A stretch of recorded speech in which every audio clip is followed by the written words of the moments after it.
है तो भूलो मत प्रभु को, गंभीर रहो। प्रभु से भी प्रार्थना मत करो दुख मिटा दो, नहीं, जो दुख आएगा सहने की सामर्थ्य दो। हमें आपसे सिर्फ आपका भजन चाहिए, मैं आपको भूलूं नहीं, निरंतर आपका सुमिरन चलता रहे, बस इससे जो लाभ मिलेगा। वो ये प्रार्थना करते हैं कि हमारा ये दुख मिटा दो, फिर दूसरा दुख आएगा। ये कब तक भिखमंगापना चलता रहेगा? कभी तो हम मांगना बंद करें।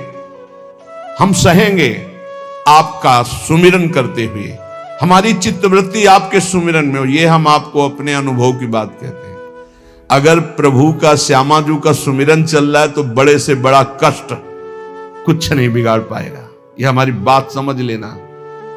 नहीं किसी को केवल सूचना दे दी जाए रिपोर्ट में कि तुम्हारी किडनी फेल होने जा रही, फिर उसकी फोटो खींच लेना और प्रेमानंद की फोटो खींच के मिला लेना। ये बात समझ, ये हम अहंकार वाली बात नहीं कहते। ये श्यामाजू के चरणों के चिंतन में चित्तवृत्ति गुरु कृपा से लगने की बात को कहते। प्रभु से ये मत मांगो कि मेरा दुख मिटा दो। सैकड़ों दुख है, कब तक गिघियाते रहेंगे? दुख की जड़ें मिट जाए तो क्या? आपका चिंतन। हमारे रसिकों ने क्या मांगा? बिसरी हो ना बिसारी हो, यही दान मुहि देहु। श्री हरिवंश की लाडली मुहि अपनी करी ले। हे लाडले युगल सरकार, हे लाडली जू, मुझे अपना निज जन जान करके निरंतर स्मृति प्रदान करो। मैं आपकी स्मृति में डूबा रहूं और आप भी कभी कभी याद कर लें मेरा निज जन है। बस अगर स्मृति चल रही है तो वो आनंद रहता है जो रोग कभी दुख दे ही नहीं सकता। किसी भी रोग में इतनी दुख देने की सामर्थ्य नहीं है जितनी श्यामाजू के चरणों के आश्रय से सुख समुद्र का उफान आता है। ये फेन बुदबुदा की तरह रोग के दुख इधर उधर लहराते रहते, कुछ फर्क नहीं पड़ता। अरे बोले तुम तो जाके जाए ना पांव बेवाई, वो का जाने पीर पर आई, प्रवचन कर रहे हो, कष्ट होता तो पता चलता। नहीं, लोग कह देते कि प्रवचन करना सरल है, कष्ट होता तो पता चलता। तो सच्ची कहते हैं जितने तुम बैठे हो इतने में हमें लगता है किसी की दोनों किडनी फेल नहीं होंगी। नहीं होंगी, नहीं, ऐसे नहीं बैठ सकते जैसे बैठे हो। श्यामाजू की कृपा से 1 बजे से चल रही दिनचर्या और 10:15 बजे तक ऐसी ही दिनचर्या चलेगी। गुरुजी तक ऐसे, फिर कुछ प्रसाद। ये किडनी से नहीं चल रहा, ये श्री जी की कृपा से चल रहा है। और वो कृपा आप सब पे भी है। केवल श्यामाजू के चरणों का आश्रय लेके चिंतन में रहो। इसलिए हम कहते हैं कोई कष्ट आए तो ये मत मांगो कि श्यामाजू कष्ट मिटा दो, घाटे में रहोगे। श्यामाजू हमारा चिंतन आपका हो तो कष्ट ही अनुभव में नहीं आएगा। भोरी सखी की ऐसी स्थिति थी जो आप स्वीकार ही नहीं कर पाओगे कि क्या ऐसा होता भी है क्या? पिचकारी राधा वल्लभ लाल जी की सीधे कान में गई, ऐसे दर्शन कर रहे थे, सीधे कान, पर्दा फाड़ के रंग अंदर चला गया। और वो अकिंचन महापुरुष, कभी किसी से कोई संपर्क नहीं। हा प्रियाजू, हा स्वामिनी, बस निरंतर तन मन के बिछुरे नहीं, चाह बढ़े दिन रैन, कबो संजोग न मा नहीं, देखें भरी भरी नयन। अब वो पानी वहां सड़ा, कीड़े पड़े, कान में एक चींटी छोड़ के देखो कैसा होता है। आपको अगर नृत्य ना आता हो ना और कान में चींटी छोड़ दे, अपने आप आ जाएगा नृत्य, वो अपने आप नाचना शुरू हो जाएगा। और उनके कान में कीड़ा पड़ गया। सेवा कुंज में दर्शन करने आते राधा वल्लभ जी के दर्शन, तो कीड़ा ऐसे, अरे बाबा आपके तो कीड़ा। और उस समय यहां वृंदावन में ऐसी कोई व्यवस्था विशेष नहीं थी, तो मथुरा ले जाओ कान। जब बहुत प्रार्थना की गई, गुरुजनों ने, आचार्य जनों ने आदेश किया, ना बाबा तुम्हें जाना पड़ेगा, जैसी श्री जी की इच्छा। अस्पताल गए तो उनका इसका तो ऑपरेशन होगा, तो आपको बेहोश करके फिर इसका, तो उनका बेहोश करने की जरूरत नहीं, बेहोश की दवा हमारे पास है, तुम 30 मिनट पहले बता देना कि आपको 30 मिनट बाद ऑपरेशन आपका होगा। बस वो हमारे पास दवा है बेहोश की, हम बेहोश हो जाएंगे। तुम्हें बेहोश का। अरे बोले बाबा बातों से नहीं होता, जब कान का ऑपरेशन, उन्होंने कहा आप आना 30 मिनट पहले बता देना। आए, बोले बाबा 30 मिनट बाद ऑपरेशन होगा। नमो नमो जय श्री हरिवंश, नमो नमो जय श्री हरि, श्री हरिवंश, श्री हरिवंश, श्री नित्य विहार में स्थिति, शरीर शून्य, सहचरी स्वरूप में स्थित, शरीर का भाव शून्य, खत्म। ऑपरेशन हुआ 30 मिनट बाद, घंटा 1.5 घंटा सब आश्चर्यचकित, पूरा डॉक्टर नर्स सब एकत्रित की, क्या चीज है बाबा, कान का ऑपरेशन, जरा सा एक चींटी चली जाए तो हाहाकार मचने लगता है। 1.5 घंटे बाद ऑपरेशन, श्री हरिवंश, श्री हरिवंश, नमो नमो जय, हो गया ऑपरेशन। हाँ बाबा, उठे चल दिए।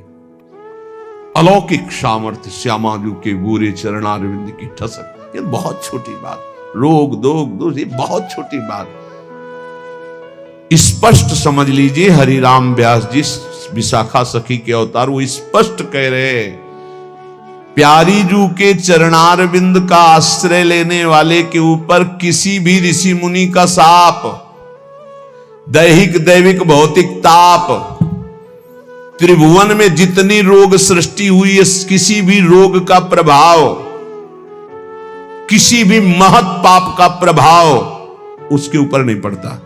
साप ताप रोग शोक दारुण दुखहारी, लाल इष्ट दुष्ट दवन कुंज भवन चारी, श्री राधा प्यारी के चरणार बिंद शीतल सुखदाई, कोटि चंद मंद करत नख विद जुन्हाई।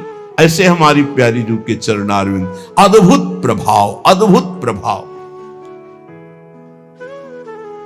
एक निष्ठा हृदय में बस होनी चाहिए। यहां बस अनन्यता की मांग है, हमारी प्रियाजू की अनन्यता, गोरे चरणारविंद की ठसक। तो बोले चतुर जग में बड़ो कहिए, जो श्यामा श्याम के रंग रंगिए। वही चतुर है जो अपने को श्यामा श्याम के रंग में रंग लिया। और ताप तन मन की जू सहिए, तन के रोग और मन की समस्याएं, रही मन की मन व्यथा रखिए मन में, गोए सुनिठ ले हैं लोग सब बांट न ले है कोई। ये गांठ बांध लो, अपनी समस्या किसी से मत कहिए। अगर बहुत प्रेमी जन है तो वो दुख पाएगा, बांट तो लेगा नहीं, और अगर प्रेमी नहीं तो उपहास करेगा, तुम्हारा भाव बिगड़ेगा। किसी से मत कहिए। दिल दे दिया दिलवर श्यामाजू को, वो जाने। मन में जलन है तो सह रहे, तन में जलन है तो सह रहे। तन मन की ताप तपन जो सहिए, कैसे सह जाओगे? बोले सदा हरि के ही गुण गइए। जब परेशानी हो उठाओ मंजीरा, शुरू करो चतुरासी जी का गायन। फिर देखो, आज तो जुवती तेरो बदन आनंद भर्यो। गाते गाते तेरा वदन आनंद में भर जाएगा, देखना गा के। ये अनुभव की बात कहते हैं। भारी से भारी समस्या को ऐसे नष्ट कर देना, ये प्रियालाल के गुण गायन का प्रभाव देखा है। गुण गायन का भारी से भारी समस्या का समाधान ऐसे। आप विश्वास केवल कीजिए, हित धू जो विश्वास है तबे सुधरे। जहां नाम बाणी वहां श्याम श्यामा, और जहां श्याम श्यामा तो समस्या नहीं, कोई समस्या नहीं। जगत में जीव हरि प्यारे, सबन के आप रखवारे। समस्त जीवों को भगवान प्यार करते हैं, लेकिन दुर्भाग्य है कि ये जीव समझ नहीं पा रहा कि भगवान प्यार करते हैं। वो भगवान को भूल करके, यहां तक कि नास्तिकता छा गई। बड़ी विचित्र, कोई महापुरुषों के वचनों के रहस्यों को नहीं समझ पाता है। अलग अलग बातों में ऐसे फंसे कि सब बातों की बात तक पहुंच ही नहीं पाते हैं। भगवान निराकार भी हैं, भगवान साकार भी हैं, भगवान सब में भरे हैं, तो भगवान सबसे परे हैं। जो सबसे परे हैं वही सब में भरे हैं, बस समझ लो। ऐसी नास्तिकता छा रही, ये सच्ची मानना 100 का 100% केवल वासुदेव ही है। वासना वासुदेवस्य वासितम भुवनत्रयम् सर्वभूत निवासोस्मि वासुदेव नमोस्तुते। जो वासुदेव अपने आप से अपने आप को बनाता है। कुछ लोगों का रहता है कि भगवान रक्षा क्यों नहीं करते, ऐसा क्यों नहीं करते, यहां ये हत्या हो रही, वहां वो मार काट हो रही। तुम सुना नहीं? उसकी 3 लीलाएं नहीं, तुम्हारी पसंद से होगा। एक लीला में वो सृजन करता है, तो दूसरे में पालन करता है, तो तीसरे में विनाश करता है। तीनों जरूरी हैं। नहीं मनाने लगोगे कि भगवान आज से अगर 10 साल के लिए मौत नाम की चीज बंद हो जाए इस भूमंडल में, तो अनशन करके मनाओगे प्रभु से कि प्रभु मरेंगे, बहुत ही बढ़ रहे हैं। जीव चराचर में अगर सृष्टि का एक सोपान खत्म हो जाए कि मृत्यु ना हो, तो हाहाकार मच जाए। ध्यान रखना, मरना भी उतना ही अच्छा है जितना जन्मना और जितना पालन करना। और तुम्हारे वो मनोरंजन का नहीं है विधान, वो उसका खेल है। मृत्यु भी आवश्यक है, बहुत जरूरी है। विनाश भी जरूरी है। जैसे सृजन जरूरी है, वैसे पालन जरूरी है, वैसे विनाश जरूरी है। नहीं बताओ, कैंसर हो गया, वो सड़ रहा है, मार परेशान है, बोले मरना ही नहीं है। अब तो उसकी बड़ी समस्या है। अरे मरेगा तो नया शरीर प्राप्त करेगा। कोई प्यार नहीं करता, कोई प्यार नहीं करता। जिस दिन तुम बिस्तर में लग जाओगे, सब प्रार्थना करेंगे जल चढ़ा के भगवान से, इनको उठा लो। और अगर थोड़ा भी काम लायक हो, फिर भगवान को कोसेंगे, वैसे भगवान को मनाएंगे। मृत्यु भी बहुत जरूरी है, सच्ची मानना। तुमसे हृदय से बात कहते हैं, मृत्यु बहुत जरूरी है। आप अज्ञान के कारण बुरा मानते हैं कि भगवान ऐसा। भगवान का 3 खेल हो रहा है। पहले पागलपन छोड़िए और खेल को समझिए। वो अपने आप से अपने आप को रच रहा है, अपने आप से अपने आप का पालन कर रहा है, और अपने आप से अपने आप का अंतर ध्यान लीला, जिसे विनाश लीला कहते हैं, उसी में वो 3 रूप धारण किए। ब्रह्मा रूप से सृजन कर रहे हैं, विष्णु हरि रूप से पालन कर रहे हैं, तो शिव रूप से संहार कर रहे हैं। वही उन्हीं का खेल है। संहार भी उतना ही महत्वपूर्ण है जितना पालन और सृजन महत्वपूर्ण है। और वो किसी और का नहीं कर रहा है, वो अपने आप से अपने आप का कर रहा है। तो बोले मुझे क्यों घसीट रहा है? क्योंकि तू अपने ब्रह्म में तू भी वही है। ये ना जानने के कारण तू अपने को, और सच्ची मानिए एक और आनंद की बात, कि ये सब विनाश का विनाश हो रहा है। जिसका सृजन हो रहा है उसी का पालन हो रहा है, उसी का विनाश हो रहा है। तेरा ना सृजन हुआ है, तू ब्रह्मा का बनाया हुआ नहीं है। ब्रह्मा का बनाया हुआ ये 3 शरीर है, स्थूल सूक्ष्म कारण। ब्रह्मा का बनाया हुआ ये 3 लोक। लेकिन ब्रह्मा को जिसने बनाया उसी का तू अंश है। तू कोई कृति नहीं है किसी की, तू किसी की कृति नहीं है। कृति में फंस गया है, बस इसलिए तू हाहाकार मचा रहा है। मैं बीमार, मैं मरा, मैं जवान, मैं सुंदर, मैं जन्मा। तू अजन्मा, नित्य आनंद अविनाशी। अब यही समझना है यार, सत्संग का मतलब यही समझ। एक बार समझ गए तो फिर रोना क्या, जब जाग गए तो फिर सोना क्या, समझ गए तो रोना क्या। मिट जाएगा ये जन्म जन्म का ऋण। तेरा विनाश करने में कोई भी समर्थ नहीं है, स्वयं भगवान भी, सुदर्शन भी। सुदर्शन भी कृति का विनाश करेगा, तेरा नहीं, क्योंकि तू किसी की रचना नहीं। सुदर्शन जी भी रचना का विनाश करते हैं। बोले शिशुपाल की ये गर्दन कटी, शिशुपाल कटा क्या? जो शिशुपाल था अंदर, वो तो दिव्य तेजोमय होकर श्री कृष्ण में समा गया। सुदर्शन जी ने स्पर्श भी नहीं किया उसका, क्योंकि जो सुदर्शन वही वो। सुदर्शन जी कुछ नहीं कर सकते उसका। किसका? मेरा। मेरा किसका? 5 भौतिक शरीर का नहीं, जो मैं स्वरूप है। जो मैं स्वरूप, इस संबोधन मायाकृत है। मैं मेरा जो स्वरूप है वो है। वो काल भी स्पर्श नहीं कर सकता उसका कभी विनाश नहीं हो सकता। किसका? बोले तेरा। तेरा कभी विनाश नहीं हो सकता। नैनम छिंदन्ति शस्त्राणि नैनम दहति पावका न चैनम क्लेदयन्त्यापो न शोष्यति मारुता। ए भाई, तू अजर है, तू अमर है, तू अविनाशी है, तू अजन्मा है, तू नित्य है, तू परमात्म स्वरूप है। जितना विनाश होता है वो सृजन का होता है, जितना सृजन होता है वो मायामय होता है, उसी का पालन होता है, उसी का विनाश होता है। तेरा ना सृजन है और न तेरा पालन है और न तेरा विनाश है, क्योंकि तुझे कुछ नहीं चाहिए, तू सच्चिदानंद है। और बोले भूख प्यास बढ़ना घटना, कल सुना था 6 धर्म शरीर के, भूख प्यास प्राणों का धर्म, तेरा धर्म तू तो अविनाशी अजन्मा। बस इसी को जान गया तो फिर निहाल हो जाता है। अब उसी को भाव स्वरूप में हम सखा ले लेते हैं, दास ले लेते हैं, गोपी ले लेते हैं, सहचरी ले लेते हैं, कुछ नहीं लेते तो मुक्त हो जाते हैं। ये खेल समझो। सबन में दोष गुण मिश्रित। अब देखो, कई बार चर्चा की, बहुत ये सत्संग है एकदम नीर छीर का। बिना सोने में मिलावट किए गहना नहीं बन सकता। शुद्ध स्वर्ण का आकार नहीं दिया जा सकता। आकार देने के लिए मिलावट की जाती है कुछ, और फिर उसको गहना रूप दिया जाता है। तो ये जितना आप देख रहे हैं, इसमें गुण दोष से रचना है शरीरों की। लेकिन जो इस शरीर के अंदर शरीर ही रह रहा है, भगवान का अंश, वो रचना नहीं है, इसलिए वो शुद्ध है और इसीलिए उसका कोई आकार नहीं है। समझिए समझिए, बहुत सुंदर, भगवत कृपा से एकदम बिल्कुल घी निकल रहा है।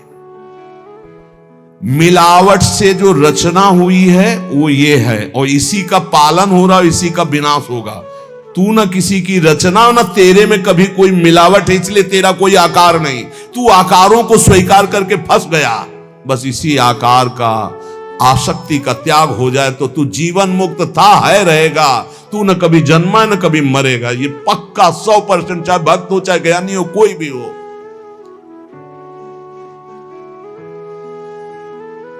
देखो आगे वाली बात कह रहे, विराजे आप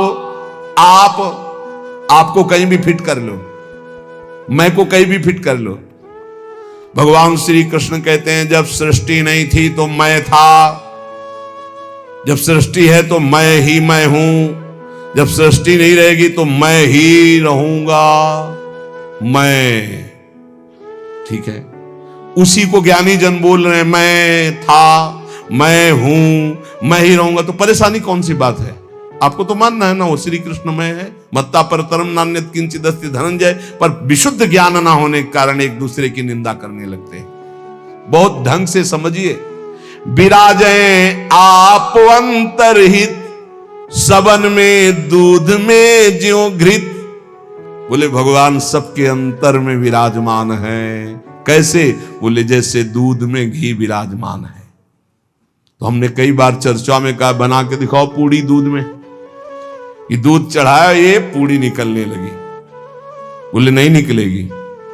बोले घी तो उसी में है। बोले हाँ, प्रक्रिया के द्वारा पहले निकालो। आप प्रक्रिया की, पहले दूध को गर्म किया, फिर उसको जमाया, फिर दही बनाया, फिर मंथन किया, फिर मक्खन निकाला, फिर उसको गर्म किया, तब जाके वो घी बना। अब पूड़ी निकाल लो घी में। ऐसे ही सब में परमात्मा है, प्रक्रिया है, साधना, गुरु शरणागति, उनके द्वारा दी हुई साधना। साधना का परिपक्व रूप कहीं भी किसी भी तरह का उल्लंघन न हो, जैसा कहा गया वैसा, तो स्वरूप रूपी घी निकल आएगा। परमानंद रूपी खूब पूड़ी तलो, अखंडानंद में डूबो, कोई परेशानी नहीं। हर आनंद की जड़ आप हैं। आप, चाहे आप ऐसे बोलो चाहे आप ऐसे बोलो, आप और आप में आप ही आप हैं। आप और आप में आप ही आप हैं। कई बार कहा कि मेहंदी लाली दिखाती है। बिना गुरु शरणागति के, बिना गुरु प्रदत्त उपासना के आप अनुभव नहीं कर सकते। जैसे मेहंदी में लाली है, दूध में घी है, पक्का। ऐसे विराजे आप अंतरहित, सबद में दूध में ज्यों घृत। सबन में विराजमान है जैसे दूध में घी। धरी हरि जीव में मेरी। बोले फंसा किस में है? अपने स्वरूप को भूलकर। बोले मैं मेरी, मैं पुरुष, मैं विद्वान, मैं धनवान, मैं रूपवान, मैं गुणवान, मैं महान, या मैं नीच, मैं ये, मैं और मेरी, इसमें जीव फंस गया। मैं और मोर तोरते माया, ये धरी हर जीव मैं मेरी, दई कर ऐठ तै तेरी। इसी अहंकार में जीव अविनाशी निर्मल वो फंस गया। ये बहुत सुंदर स्वरूप है आपका, बहुत परमानंदमय स्वरूप है आपका। आप इस देह राग को छोड़ दें भजन प्रभाव बल से तो अभी मस्त हो जाएंगे। आपके अंदर ऐसा खजाना है कि कुबेर के पास भी नहीं है वो, सच्ची मानिए। बस वो तिजोरी की चाबी गुरु जी के पास है। मोक्ष मूलम गुरु कृपा, वो कृपा करके युक्ति दे दी और जो ही दरवाजा खुला तो उसे अखंडानंद, विज्ञानानंद, घन प्रेमानंद, जो चाहो सब निकाल लो, सब रखा है आपके अंदर। जिस नाम से संबोधन करो वो आपका ही स्वरूप है। बोले जैसे बैल की नाक में नाथ डाल करके किसान जोतता जैसे चाहता वैसे, किए बस नाक नथ गेरी, नचावे नर मटकर फेरी। जैसे बंदर को बंदर नचाने वाला जैसा इशारा करता लाठी से वैसे ही नाचता है। माया की लाठी, मैं मेरी तै तेरी, ये लाठी, ये नाथ पूरे विश्व को नचा रही है। कैसे हटे इससे मैं मेरी तै तेरी से, माया से कैसे मुक्त हो?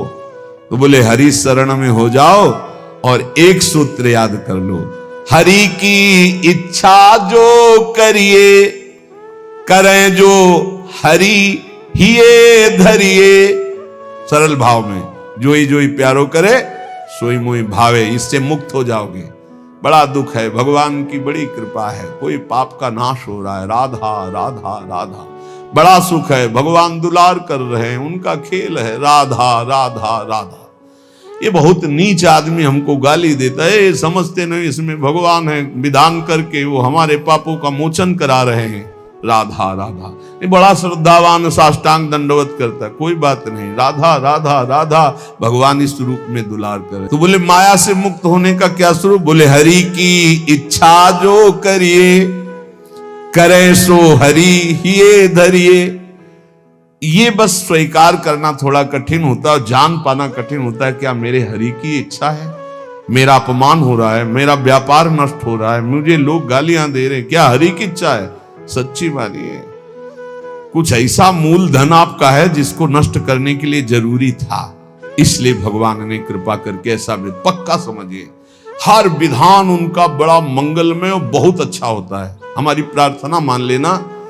कल एक कोई अधिकारी पूछ रहे थे कि क्या आप कहते हैं कि भगवान जो करते हैं अच्छा करते हैं, तो जब हमको ये लगता है भगवान बुरा करें तब भी अच्छा हो करते हैं? तो पक्का 1000% समझ लो भगवान अच्छा करते हैं। 100% होते तो हम 1000% पूरे जीवन की बात करें, भगवान जो करते हैं बहुत अच्छा करते हैं, उसमें बहुत अच्छा मंगल विधान होता है। हम लोगों की सोच जो है वो तत्कालिक है, परिणाम की सोच नहीं है, आगे तक की सोच नहीं, लेकिन बहुत अच्छा होता है। भगवान जो कर रहे हैं, उसके हाथ पैर टूट गए, बहुत अच्छा, ये भी बहुत अच्छा हुआ। जन्म जन्मांतरों में तूने ऐसे ऐसे पाप किए हैं कि भगवान इतने से निपटा रहे हैं, न जाने कितना सड़ना पड़ता।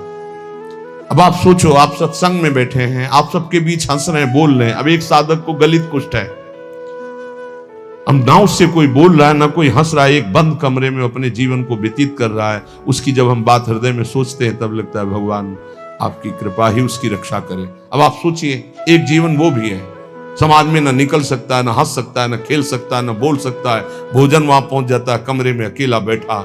ये तो कहो साधक है तो भगवान के चिंतन में लगा नहीं। यही एक संसारी व्यक्ति की स्थिति हो तो सोचो, प्रतिपल मर रहा है वो, यहां ठीक होता है, यहां सड़ रहा है, यहां ठीक हो रहा है, क्या है? बोले भगवान अच्छा कर रहे हैं, बहुत अच्छा कर रहे हैं। जन्म जन्मांतरों का हिसाब किताब बराबर करके श्री जी के पास जाना है उसे। ये तो सड़ेगा ही, मरेगा ही, नष्ट ही होगा, इसकी तो गति है ही।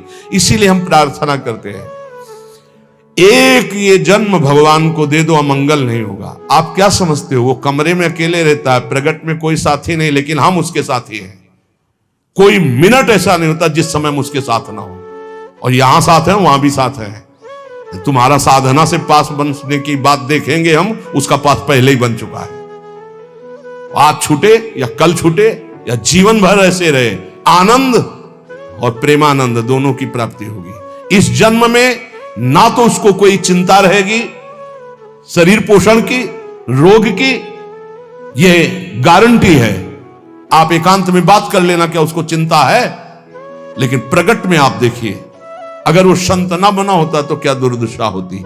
समाज घृणित भाव से देखता, आज उसे पूज्य भाव से देखा जाएगा, और अंतिम निर्णय फाइनल हो चुका है। हम ऐसे नहीं बोल देते, ये धाम है यहां सत्य भी बहुत संभाल के बोला जाता है। हम ऐसे नहीं बोल देते कि हो गया काम।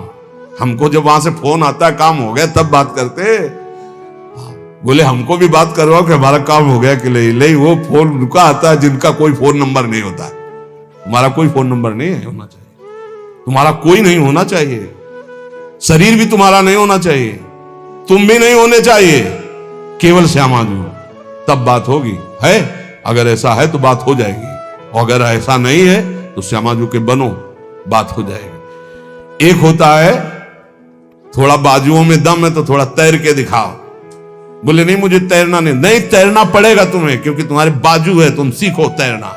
और एक है कि बाजू नहीं है तो बोले आओ हम तुम्हें गोद ले चलेंगे, तुम्हें तैरने की जरूरत ही नहीं है। हुई ना कृपा, जो जन्म जन्मांतरों में साधना से नहीं प्राप्त हो सकता, उसकी गारंटी आचार्य प्रताप और इष्ट प्रताप से। जा मेरी महारानी जी के पास जाना, आज जा चाहे कल जा श्री जी के पास जा, निरंतर उनकी सेवा सुख में निमग्न रहे। बहुत कृपा, ये हम खोल के ना बताए ना आपको तो आपको लगेगा क्या कृपा है, बड़ा कष्ट पा रहा है। कोई कष्ट नहीं, कष्ट तुम्हें दिखाई दे रहा है, उसको साक्षी करके श्री जी से पूछ, उसको कसम खवा श्री जी की, बोल तेरे को कष्ट है तो जो बोले हमको लिख के बता देना, के लिखित हम सबको दिखा देंगे। हम अभी यहीं से सोच के कह रहे पाई भर उसको फर्क नहीं, उससे बात करके देख लेना आप। क्यों? क्योंकि अब वो अपने आप में नहीं है, अब वो गुरु प्रताप में जी रहा है, वो इष्ट प्रताप में जी रहा है। तो सच्ची कहते हैं हरि की इच्छा जो करिए, करे सो हरि ही धरिए। हम खोल खोल के इसलिए सब बातें बता रहे कि आपको विश्वास हो जाए। जिस समय हमें विशेष कष्ट होता है उस समय हमारी प्यारी जू का इतना दुलार होता है कि अगर हम उस समय नाचने लगे तो थोड़ा पड़ेगा, इतना सुख होता है। जब बाहरी दुख हो रहा है, भारी कष्ट की स्थिति हो रही, तो अंदर से श्यामाजू का ऐसा सुख का रेला आता है, नाचने का मन होता है, अंदर से मन नाचता है आनंद में। तो मन ही को तो दुख हो रहा था, तन तो जड़ वस्तु है, यहां शून्य कर दो काट दो कोई फर्क नहीं पड़ेगा। यहां से मन की त्वगेंद्री से संबंध खत्म हो गया, उसे शून्य देश कहते हैं। और वो मन प्रियाजू के प्रेमानंद में मगन, तो क्या फर्क पड़ता है। मान लो मेरी बात, न मृत्यु का फर्क न किसी रोग का फर्क, बिल्कुल परमानंद की एक अद्भुत स्थिति, वो नाम जप और आश्रय। इसीलिए चूको मत, दो बातों में दृढ़ रहो। हमारे माई श्यामाजू को राज ये आश्रय और राधा राधा राधा, तो हरि को कियो ना टरिए, श्यामाजू की शरण जग तरिए। करने वाले सब हरि हैं और महान तारने वाली हमारी प्रियाजू है। प्यारी जू को तो एक बार किसी के लिए लालजू ने कहा प्रियाजू ये बहुत पापी है, ये आपके योग्य नहीं। तो कहा प्रीतम पापी का सो कहें, बहुत भूरी प्रियाजू। तो उन्होंने कहा जो अपराध करे है, अपराध का सो कहे हैं, जो आज्ञा उल्लंघन करे है। एक क्षण की चेष्टा पूरे जीवन भर के लिए तुम्हें जलन पैदा कर सकती, पूरे जीवन एक चेष्टा तुम्हें विमुख कर सकती है, पूरा जीवन बर्बाद कर सकती है। तत्ते पदम संग्रहेण प्रवक्षे, ये समस्त साधनों का आखिरी फल है। जब कोई भगवत प्राप्ति की इच्छा करके ब्रह्मचर्य, ये बहुत खास बात है, बैठा लीजिए आप सब, ब्रह्मचर्य की अत्यंत आवश्यकता है। बिना ब्रह्मचर्य के अध्यात्म की चढ़ाई पर नहीं चढ़ सकते हैं। आपको परेशानी इसलिए होती कि आप उसी का चिंतन करते हैं। चिंतन छोड़ दीजिए, अभ्यास के द्वारा ऐसा चिंतन कीजिए। ऊपर प्रभु ने वर्णन किया, अभ्यास योग युक्तेन चेतसा नान्यगामिना। अपने चित्त को प्रभु के नाम रूप में लगाइए। भोगों का चिंतन ही ना हो तो कोई परेशानी नहीं भोग त्यागने में। भोग त्यागने में इसलिए परेशानी है कि हमारा भोग चिंतन मुझे चैन से नहीं रहने देता। अंदर से देखिए, कोई भी भोग क्रिया होने के पहले उस भोग में तदात्म होता है और चिंतन होता है। क्रिया बाद में होती है, सब कार्य पहले हो जाता है चिंतन के द्वारा। अब चिंतन के द्वारा उससे जो सुखानुभूति हो रही, अब वो क्रिया में सुखानुभूति प्राप्त करना चाहता, वो है नहीं। फिर क्रिया के बाद फिर चिंतन, फिर क्रिया, फिर चिंतन, दुर्गति को प्राप्त हो जाता है। चिंतन बदल गया, फिर क्रियाओं का कोई महत्व ही नहीं रह गया, भोगों का कोई अस्तित्व ही नहीं रह गया। जिसका अखंड चिंतन चलता है, कोई भी विषय उस पर अपना प्रभाव नहीं डाल सकता, सब इंद्रियां शांत हो जाती हैं। अब उससे प्राप्त हुआ जो आखिरी फल है साधना का, भगवान कह रहे ये आखिरी फल है। पदम संग्रहेण प्रवक्षये, वो उस परम पद में प्रवेश कर जाता है। परम पद में अच्छी तरह से उसका प्रवेश हो जाता है, अर्थात फिर कभी नहीं लौटता है। उसे परम पद कहते हैं। सर्वद्वाराणि संयम्य मनोहृदि निरुध्य च मूर्धन्याधायात्मनः प्राण मास्थितो योग धारणम् ओम इत्येकाक्षरं ब्रह्म व्याहरन् मामनुस्मरन् यः प्रयाति त्यजन् देहं स याति परमां गतिम्। श्री भगवान कह रहे, जब वो ब्रह्मचर्य से भगवत प्राप्ति की इच्छा करके चित्त से निरंतर मेरा चिंतन करता है तो इंद्रियां शांत हो जाती हैं। इंद्रियों के संपूर्ण द्वारों को रोक दिया। आंखें खुली हैं या बंद, केवल नाम दिखाई दे रहा है या मंत्र दिखाई दे रहा है, या मंत्र अधिष्ठात्र देवता श्यामा श्याम दिखाई दे रहे। ये आंख बंद करके ध्यान लगाना कमजोरी है, क्योंकि अभी उसे बाहर कुछ और दिख और अंदर कुछ और। इसलिए जब बाहर भीतर एक बात हो जाती है तो आंख खुली रहे तो भी नहीं दिखाई दे रहा और कुछ, वो आंख बंद रहे तो कोई समस्या नहीं। खुली और बंद केवल पलकों का भेद है। अंतर के चिंतन का चिंतनीय तत्व उसकी दृष्टि के सामने होता है। इंद्रियों के संपूर्ण द्वारों को रोक लिया, बड़ा कठिन है, देख लो, बहुत कठिन है। फिर मन को हृदय में निरुद्ध कर दिया। हृदय के सिवा मन जा ही नहीं, कोई वस्तु व्यक्ति स्थान का कोई चिंतन नहीं, मन अमना। प्राणों को सूक्ष्म करके मस्तक पर चढ़ा लिया, इसे योग धारणा कहते हैं। और फिर इस समय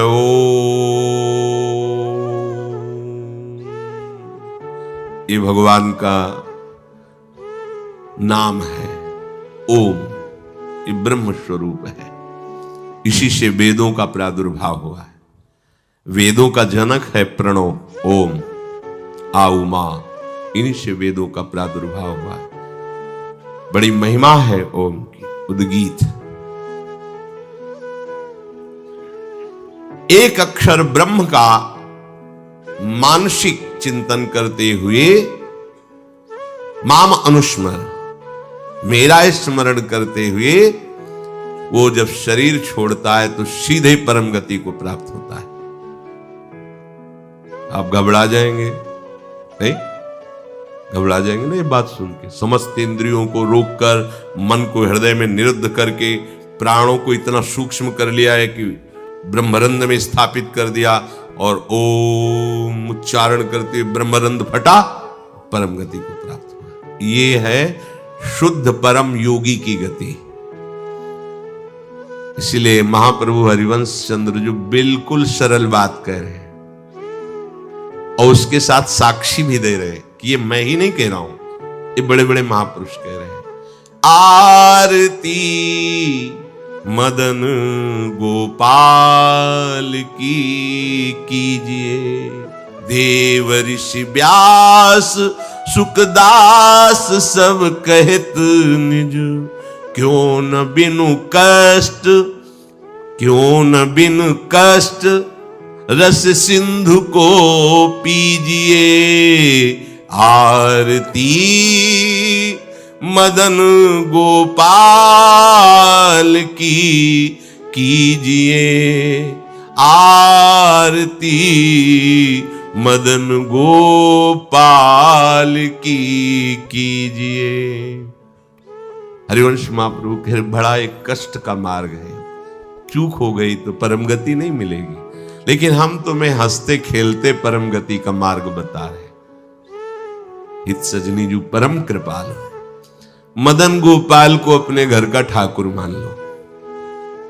पद्मासन लगा के, प्राणों को सूक्ष्म करके, इंद्रियों को निर्विषय करके, मनोनिग्रह करके, प्रणों का चिंतन करते हुए, योग बल से प्राणों को मस्तक पर धारण करके, ब्रह्मरंध्र का भेदन करके परम गति को, वो परम गति बहुत हल्की होगी जो यहां मिलेगा। इस परम गति को प्राप्त महापुरुष भी महारानी जी के निकुंज में झांक भी नहीं सकते, नहीं झांक सकते। बहुत दुर्लभ रस है ये। क्या करो? बिल्कुल, क्यों न बिन कष्ट रस सिंधु को पीजिए। परम गति यही तो है लालजू महाराज, और कौन है? यही परम पद है। वो मेरे में प्रवेश पा जाता है, एकत्व भाव से भगवान में लीन हो गया। जैसे जल की तरंग समुद्र में लीन हो गई, ऐसे वो लीन हो गया। यहां का लीन होना अलग है। बहुत जल्दी आपको बिना किसी कष्ट के परम लाभ मिल जाएगा। ठाकुर सेवा विराजमान कर, मदन गोपाल लाडले लालजू, राधा नाम या राधा वल्लभ रूप, प्रियालाल, जो भी भाव जैसे बन पाए, ठाकुर सेवा विराजमान कर। इनकी दासता से परम गति तुम्हारे पीछे पड़ी रहेगी। स्वीकार कर लो, स्वीकार कर लो। हम नहीं कह रहे, तस्मात् शास्त्रम प्रमाणम दीयमानम न गृह्णन्ति बिना मत सेवनम जनाहा। जो सारूप्य सामीप्य सारिष्ट एकत्वाद मोक्ष परम गति है, वो भगवान देते तो मना कर देते, हमें नहीं चाहिए, बस हमें आपकी सेवा चाहिए। बिना मत सेवनम जनाहा, आपकी सेवा छूट जाए ऐसा मुझे मोक्ष आदि नहीं चाहिए, परम गति नहीं चाहिए। महाप्रभु कह रहे क्यों कष्ट में कदम रख रहे हो? आओ, बिल्कुल सहज सरलता से परम गति तुम्हारे पीछे पड़ी रहेगी और रस सिंधु का तुम पान करोगे। क्या? इन ठाकुर का श्रृंगार करो। बहुत रिजवार है, इनको आपका भाव चाहिए। जैसे भी आप हो, कोई शर्त नहीं है कि ये चीज होनी ही चाहिए, नहीं। देखो, बाजरे की रोटी और नमक, धन्ना जाट, कुछ नहीं है, दूसरी वस्तु नहीं है ही नहीं घर में। और ठाकुर साथ खेला कि नहीं खेला?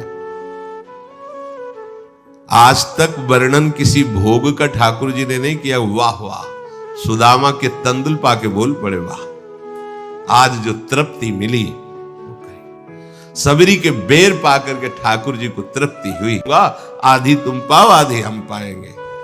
नव किशोर ठाकुर जी, नई अवस्था, धन्ना जाट, खेल रहे ठाकुर भाव। महाप्रभु कह रहे हैं मदन गोपाल का श्रृंगार करो, उनकी आरती उतारो। देव ऋषि नारद, शुकाचार्य, भगवान व्यासदेव जी आदि बड़े बड़े महापुरुष कह रहे हैं यदि मदन गोपाल ठाकुर की सेवा की तो बिना कष्ट के परम गति, परम सुख तुम्हें वरण कर लेगा। बिना कष्ट के तुम परम सुख सिंधु में डूब जाओगे। विश्वास करो। हरिवंश महाप्रभु कह रहे हैं, अगर करी धूप कुमकुम मलय रंजित, नौबर्तिका घृत सो पूरी राखो, कुसुम कृत माल नंदलाल के भाल पर, तिलक करी प्रगट यश क्यों न भाखो, भोग प्रभु योग भरी थार धरि कृष्ण पे, मुदित भुज दंडवर चमर ढारो, आचमन पान हित मिलत कर्पूर जल, सुभग मुखवास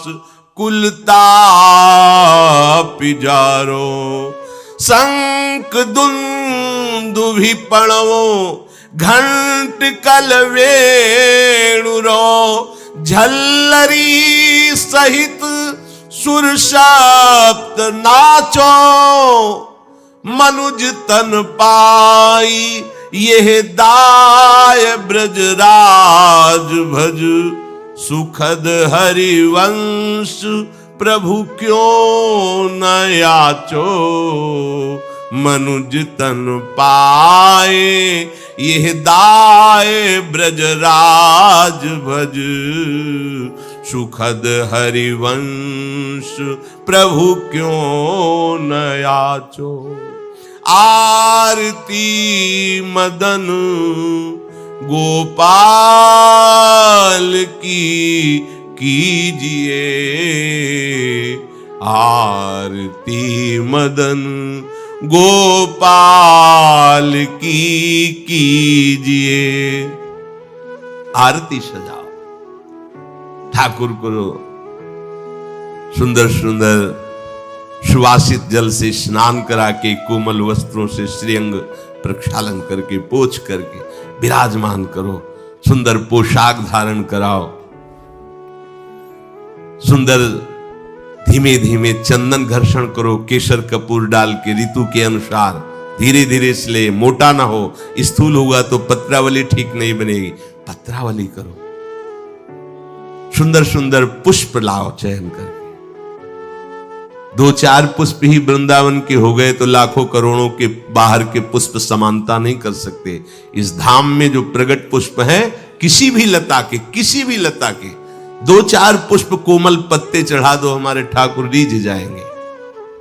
सुंदर सुंदर पुष्पों की माला गूंथो, अहो भाग्य है उनके जो रोज श्री जी की सेवा में ये सेवा का सौभाग्य, सुंदर सुंदर आभूषण फूलों के, माला फूलों की धारण कराते हैं, अहो भाग्य, जीवन धन्य, उनका हाथ धन्य हो गया।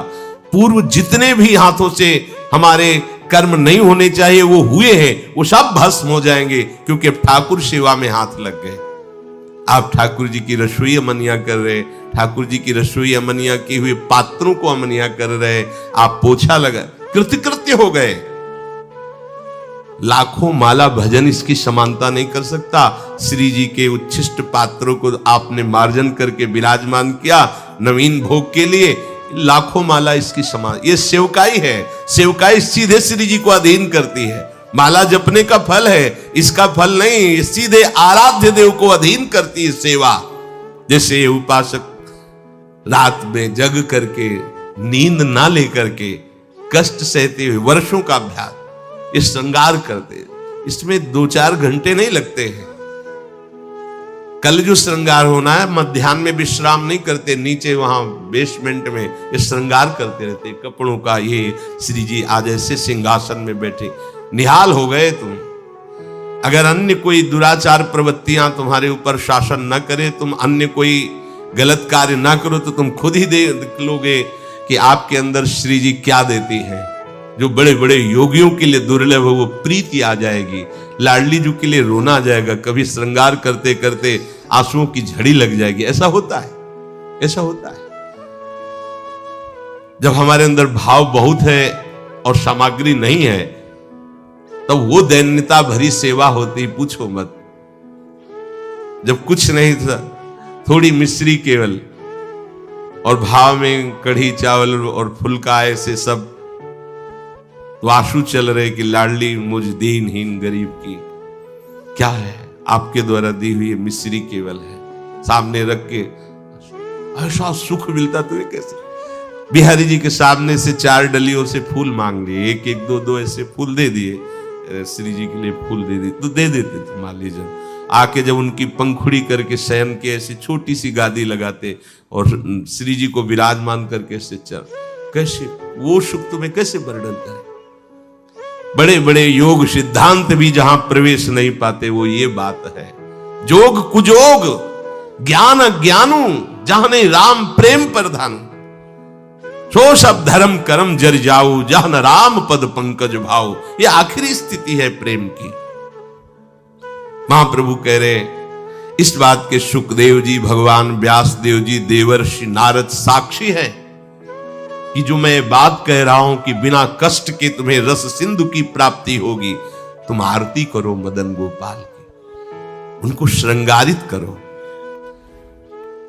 आरती में जो धूप होती है अगर, बड़ी सुगंधित होती है। अब तो सब बदल रहा है पैसे के कारण, अन्य अन्य मिलावट की धूप, जरा सी धूप की सुगंध, पूरा वातावरण सात्विक।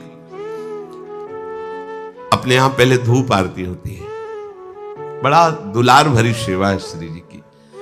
फिर इसके बाद जो बत्ती की नोक होती है उसमें चंदन लगाया जाता है, ऐसे सूखा चंदन पिसा हुआ सूखा, ऊपर से केसर, तो वो हल्का सा केसर पर लिए हुए चंदन, क्योंकि जो ही हम प्रज्वलित करेंगे तो पहले धुआं ना निकले, सुगंध निकले। इसीलिए महाप्रभु कह रहे हैं कि कुमकुम मलय रंजित बर्तिका, 9 बर्तिका जिसमें चंदन बुरा ऐसे, क्योंकि घी लगा होता है वो चिपक जाएगा, फिर केसर पिसी हुई ऐसे, तो जे ही हम अग्नि प्रज्वलित करेंगे तो धुआं नहीं निकलेगा, उससे चंदन की सौरभ, ये भाव की चीज है। बोले मलय कुमकुम मलय रंजित 9 बर्तिका, कैसी घृतसो पूरी राव, घी से सनी हुई पूरी। कुसुम कृत माल नंदलाल के भाल पर तिलक करी प्रगट यश क्यों अहो भाग्य। आप चंदन घिसे श्री जी के लिए, फिर उससे आप श्री जी को तिलक रचना कर रहे, पत्रावली लगा रहे, अहो भाग्य। ये बड़े भाग्य से सेवा का सौभाग्य मिलता है। पूज्य पादुड़िया बाबा, भजन करना भी बहुत कठिन बात है, लेकिन भजन किया जा सकता है, पर सेवा करना बहुत कठिन है, क्योंकि सेवा में सुख की चाह का नाश होता है। सेवक सुख चाह, मान भिखारी, व्यसनी धन, शुभ गति बेविचारी, ये तो मूर्खता है। सेवक सुख की चाह करे नहीं, सेवक सुख देने की चाह रखता है। भिक्षुक मान त्यागी होता है, बैरागी मान त्यागी होता है। सुंदर सुंदर फूलों की माला प्रभु के गले में धारण करवावे, सुंदर तिलक रचना करे। तिलक रचना और माला धारण करवाते समय यश क्यों ना भाके। जैसे आप श्री जी का श्रृंगार कर रहे हो तो आपको गुनगुनाना चाहिए अंदर, ब्रजनव तरुणी कदम्ब मुकुट मणि श्यामा आजू बनी, नख शिख लोंग अंग माधुरी मोहे श्याम धनी। ब्रजनव तरुणी कदम्ब मुकुट मणि श्यामा आजू बनी।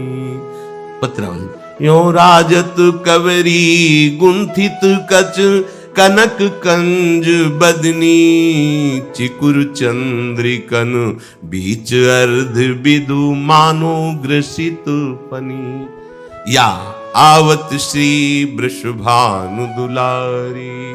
पूरे पद में प्रथम उबटी मज्जन कर सज्जित नीलवर श्रृंगानुनंदिनी, आज भूषण बसन विविध पहिरे तन पिय मोहन हित साज। बहुत से श्रृंगार के पद है, गुनगुनाना चाहिए।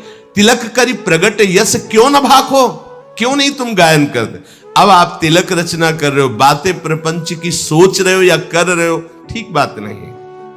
अब ये तिलक रचना ठीक नहीं हुई। जिनकी तिलक रचना कर रहे हो, उनके यश का, उनकी सुंदरता का गायन करते हुए फिर कह रहे हैं महाप्रभु, इसके पश्चात भोग प्रभु योग भरी थार धरी कृष्ण पे। जब हमने श्रृंगार किया, आरती तैयार करके विराजमान कर दी। सेवा में एक क्षण का भी विलंब नहीं होना चाहिए। आपको पता है धूप के बाद श्रृंगार आरती होगी, तो धूप होते होते श्रृंगार आरती प्रज्वलित हो जानी चाहिए। धूप की जेव ही पदावली संपन्न होने जा रही श्रृंगार आरती ऊपर, इसके लिए देखना पड़े तो सेवा में प्रमाद माना जाता है। सेवा में स्वामी की सेवा की आवश्यकता के पहले सेवक सेवा सौंज लिए खड़ा है। ये नहीं आरती कहां है, आरती, अरे आरती तैयार करो, ये प्रमाद स्थिति है। इसलिए सबसे पहले प्रभु ने कहा है आरती तैयार कर ली, श्रृंगार किए हुए प्रभु को तिलक लगाए, माला पहनाए, अब भोग लगा। आरती तैयार है पहले से, जैसे उस दिन त्रुटि नहीं, ये विलंब नहीं, सेवा में प्रमाद नहीं। स्वामिनी जी के मन में बाद में आता है, सखियां पहले सेवा सौंजे करती, आज ऐसा होगा, पहले ही पता है उनको। तो आपको तो पता है ना, पहले धूप के बाद श्रृंगार आरती। अब भोग, भोग प्रभु योग भरी थार धरी कृष्ण पे। योग में दो भाव होते हैं, एक होता प्रभु के योग्य भोग। ऐसा नहीं कि तुम अपनी मनमानी की प्याज लहसुन छौके प्रभु का ही सब बनाया हुआ है, सब मूर्खता नहीं। फिर प्रभु के बनाए हुए और भी कुछ हैं जो तुम नहीं भोग पाओगे, दंड विधान, नरक, रोग नहीं भोग पाओगे। भोग प्रभु के योग्य लगाओ, जो हमारे प्रभु नहीं पा सकते वो हम नहीं पा सकते, इसलिए प्रभु के योग्य भोग लगाओ। शास्त्र सम्मत, संत जन सम्मत जो प्रभु को भोग लगाने योग्य पदार्थ है, वही भोग लगाना चाहिए। बहुत उद्दंडता सेवा में नहीं होते। प्राय प्रभु ने ही तो बनाया, प्याज लहसुन हम उसको भोग लगा देते हैं, तो क्या है, उन्होंने ही तो बनाया है। हाँ, उन्होंने नरक भी बनाया है, तो आपको घुमा देंगे तो क्या परेशानी होगी, आपको थोड़े दिन रख लेंगे नरक में, तो आपको कोई परेशानी, फिर परेशानी ही परेशानी है। कैंसर भी प्रभु ने बनाया है, किडनी फेल भी प्रभु ने बनाया है, हार्ट, बड़ी समस्याएं, तो समस्याएं भी तो प्रभु ने बनाया है। होश में भोग प्रभु योग भरी, प्रभु के योग्य जो पदार्थ है वो थाल में रखो। दूसरा आध्यात्मिक आंतरिक भाव, योग कहते हैं अपनेपन का। इतना अपनापन हो कि मेरे लाडले हैं। अब कैसे, जैसे मां अपने बच्चे को जब भोग पवाती है तो क्या अच्छी से अच्छी वस्तु पवाती है। कोई चाह होती है क्या, चाह एक ही होती है, भरपेट बच्चा पाले। पूरा दूध खाली करो, खाली करो, नहीं खाली करोगे ना बाजार नहीं लिवा जाएंगे, तुम्हारे लिए वो चीज नहीं लाएंगे। फिर अगर नहीं खा, एक थप्पड़ मारो पूरा। वो रोष प्रकट कर रही काय के लिए, पूरा खाली करो दूध, अभी तो इतना कम पिया है। और उसकी भाव दशा को देखो, कितना प्यार भरा है। क्यों, अपनापन है ना, मेरा लाला है तो मेरे लाडली लाल है, मेरे लाल। अपनापन, इतना गाढ़ अपनापन कि कहीं अपनापन रह न जाए, ये प्रभु को भोग लगाना होगा। अगर इस अपनेपन में भर करके आप एक नमक से चुपर कर रोटी भी रख देंगे तो हमारे प्रभु उसे छोड़ेंगे नहीं, पाएंगे। अपनापन प्रभु से नहीं है तो दुर्योधन ने भी व्यवस्था की थी भगवान की, देखा भी नहीं। अपनापन है विदुरानी को मेरे प्रभु, तो छिलका वाह वाह करके पा रहे हैं। वाह, कितना स्वाद है इसमें, केले में नहीं, छिलके में ये भोग लग रहा है। काहे का, योग भरी, युक्त होकर, प्रभु में तदात्म होकर, प्रभु के प्रेम में डूबी विदुरानी। केले का छिलका दे रही, होश भी नहीं है। तो महाराज को भी, सर्वज्ञ प्रभु को भी होश नहीं। वो ये नहीं बोले कि अरे सुनो सुनो छिलका फेंको, ये गूदा हमें लाओ ना केला, ऐसा नहीं। वो भी मस्ती से विदुर जी पधारते हैं। अरे पगली ये क्या कह रही, प्रभु को छिलका छीन के गूदा दिया। प्रभु की आंख खुली, जैसे वो डूबी थी ऐसे प्रभु डूबे थे। वो पवाने में डूबी थी, प्रभु पाले में डूबे थे। आंख खुली, बेस्वाद हो गए विदुर जी, अब वो स्वाद नहीं रहा। क्योंकि तुम्हारी बुद्धि लग रही है, वहां बुद्धि ही नहीं रही। ऐसा योग हो गया है कि भोग चक्र लग रहा है। यह है वास्तविक भोग। दो प्रकार का भाव इसमें कि प्रभु के योग्य ही भोग थार पे विराजमान करे, और दूसरी बात प्रभु से इतना अपनापन हो जाए कि अपनेपन में आप थोड़ा सा जल भी देंगे तो अमृत जैसा प्रभु से पान करेंगे। प्रभु योग भरी थार धरी कृष्ण पे अब सुंदर भोग लगाया। आचमन पानहित मिलत कर्पूर जल सुवासित सुगंधित। ऋतु के अनुसार सर्दी है, हल्का सा गुनगुना जल, गर्मी का समय है, शीतल जल, थोड़ा कपूर मिश्रित, थोड़ी इलायची डाली, सुगंधित सुवासित। जितना भाव करोगे ना आप, अच्छा आपके पास कुछ नहीं तो भाव के में क्या जाता है, अमुक अमुक पदार्थ डाल दी, बड़ा सुवासित बड़ा सुगंधित जल, अब आचमन करा रहे, प्रभु स्वीकार कर रहे हैं। वस्तु भोक्ता प्रभु तब होते जब आपके अंदर भाव हो। तो पहले भाव भोगा फिर वस्तु, अगर भाव नहीं तो वस्तु भोक्ता प्रभु नहीं होते, ये ध्यान रखना। वस्तु वापस तुम्हें मिलती है ना, तो ऐसा नहीं कि भोग नहीं लगा, पक्का प्रत्येक कण कण का भोग लगना, क्योंकि आपका भाव उसमें मिला। भाव प्रभु ने पा लिया और उच्छिष्ट वस्तु आपको दे दी। अब जब आप पाओगे तो वही उच्छिष्ट प्रसन्नता प्रदान करेगा। प्रसादे सर्व दुखानाम हानि रस्योपजायते, समस्त हानि, वह अखंड प्रसन्न, ऐसी प्रसन्नता में भगवत प्रेम स्फुरित होता है। आचमन कराया सुगंधित जल से, फिर सुभग मुखवास, मुखवास पान की बीड़ी, सुंदर पान की बीड़ी, इलायची नारियल आदि डाल के सुंदर तैयार प्रभु को पवाया। मुखवास, इससे क्या होगा, जितने भी दैहिक दैविक भौतिक ताप है सब तुम्हारे नष्ट हो जाएंगे। जितने भी ताप समूह के समूह सब भस्म हो जाएंगे। अब सुंदर चंवर लेकर के प्रभु के ऊपर चंवर कर रहे हैं। फिर शंख दुंदुभी पणव घंट वंशी झल्लरी, ये सब स्वर से एक साथ बजावे और फिर प्रिया